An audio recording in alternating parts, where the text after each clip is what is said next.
भगवान कौन हम गलती करे रहने का हमार सुख देख जानवर के ना देखल गईला। छुटकी काहे के तू रो तड़ी पागल जैसन? क्या करी दीदी आपके तो पता बटे। पागल है भगवान के ये मंजूर है तो तू काहे रोतल बतला और ओला से तू आना न चाहिए। दीदी भगवान के का मंजूर है हमार सुहाग छीन लेलन। भगवान की सुहाग छीने में हाथों ना कापल हटे। जा देख जन्म हुए थे ना कर्म हुए लिखे ना समझली ना उन्हीं के हाथ में सब कुछ बटे। जब ऐसे नहीं रहे तो हमार मौत काहे न करे हमार जिंदगी उनकरा नाम में लिख देल। अगर ऐसे होके लगी दुनिया में तो काहे के केहू विधवा रही बतला काहे के केहू में ना सुनी। जाए तो चुप रह आराम से बनाओ खाओ रहू तोर ई अपने घर में आ ना निमन लगी तू अपने नैहर जाके शादी करके अपन दुनिया बसा ले। ना दीदी हम शादी ना करन दीदी अब केहू से ना करन। चुपचाप रह देखत रही जो तोर कमी पड़ ना तो हमरा के बड़ बहन समझ के हमरा से हर चीज मांगे ठीक बा। ठीक है दीदी कोई चीज की जरूरत है तो मैं हम आपके बता देते। हां ठीक बा चल घर में इतना ना रो जाला पागल हियां। दीदी हम अकेला रहल चाहते नहीं। पागल है तू चल घर में तो रो रो बता तू जितना नहीं की उतना उतना मत करे जा खाटा ताटे बतलाऊ। चल चल घर में तो तू पहले पागल नहीं रोत रहे तर हमेशा हम बानी ना बाबूजी बाना ना का चिंता ले ली। कितना बढ़िया लागत है पतोहिया बहुत बहुत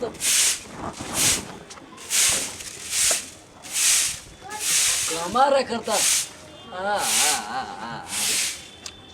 पूरा दम हमारा दम मन गड़बड़ा था। ओ भगवान जी के बनौला हम बहुत फुर्सत से कितना बढ़िया भारत है पतोहिया।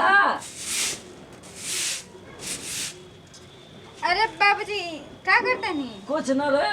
है बढ़िया से बाहर रे करा करा करा करके बढ़िया से छूटत नहीं क्या है वो दिखावा था बस।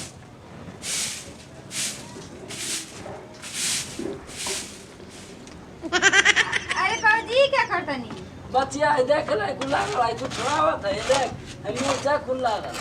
के काम करा काम करा करा बढ़िया ना करा के खोदे तो पीछे कितना निक लागत यार ये सब ने बार बार की परियो फैला पूरा पैर मुंह से मैं पानी मैं टपका था। ओ बाबूजी क्या करता नहीं? है तो आ रहा पता आ रहा नहीं एक कुल काले जो दिखावता नहीं हम जाने तो रहे बाहर बढ़िया से रखा बढ़िया से बैठ जाई मुंह पे। हाँ पता नहीं के करता पीछे और कुछ ना रहे देखे पिलवा करे अरे मारा मारा मारा मारा मारा मारा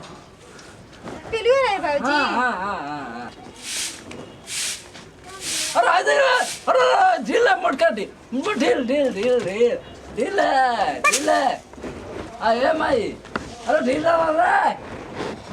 कितना झकास लागत है रे दादा बार तो दम परी नियन बा परियो कराएंगे पहले बहुत हम देख के दम हमर मिजाज जो बतन गड़बड़ा था। चलो बे बरन के रात के कर के अब पहुंचा तनी ना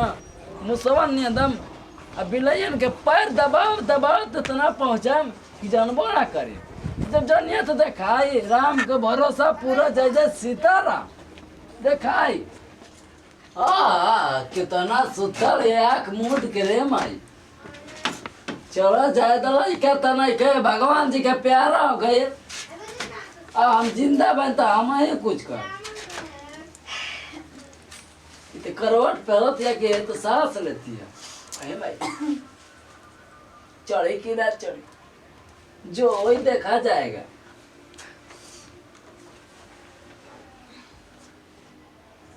बड़ा डरो ना लगता पतो के घर में कितना चोरी छुपे घुसल है रे दादा बाप रे बाप कितना पूरा दम हम आए माई पूरा दम हमार मिजाज हरिया जाए कितना उसन के जरबा भगवान बनौले मन करता दम चूमे के मन करता चुन नहीं क्या कहते नहीं मतलब मन पे एकदम गड़बड़ा था अब कुछ क्या करे बुझाता जाता है कि जाके तो कुछ ना न कहे यो डरो ना लगता भीतर भीतर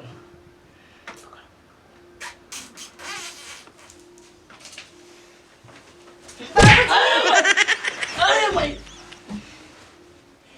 ये दादा लागल पिछवाड़े में घाव रे माई बाबूजी इतना रात के और आप हमारे बिस्तर पर न रे मुंह से मारे नहीं बिलाए में घुसर लिया बोले झूठ ये माई निकली बाहर बाहर अरे माई रे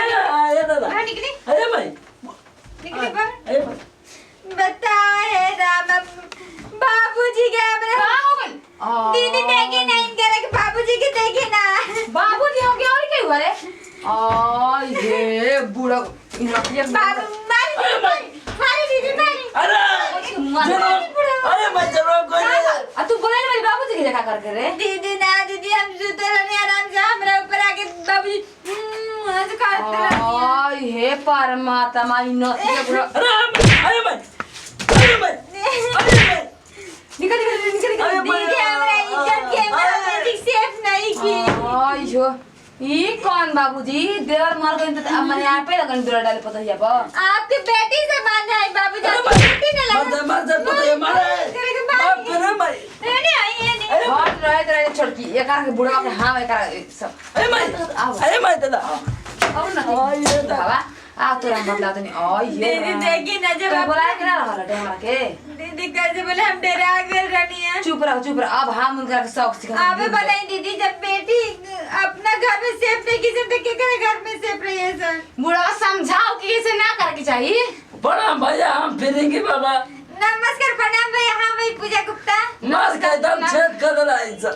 नमस्कार प्रणाम भैया हम सपना सिंह देखी जौन ई कहना तो ना करे के चाहिए केहू और देखी बेटी और पतो एगो बेटी के तमाम से विधवा होको चाहे केहू होको और विधवा औरत के और कहे से भी ऐसे भी दुख रहेला अगर पति ना रहला के आ दुगारा गलती ई जन करत रहना तो ऐसे ना करे चाहिए ऐसे होका तटे लेकिन बिल्कुल ना होके चाहिए अगर वीडियो अच्छा लगे तो दिल से लाइक करब कमेंट करब शेयर करब हमने की अपन चैनल बाटे ओके सब्सक्राइब जरूर करब तो ये वीडियो से विदाई अगले वीडियो में फिर से मिल जाए बाय बाय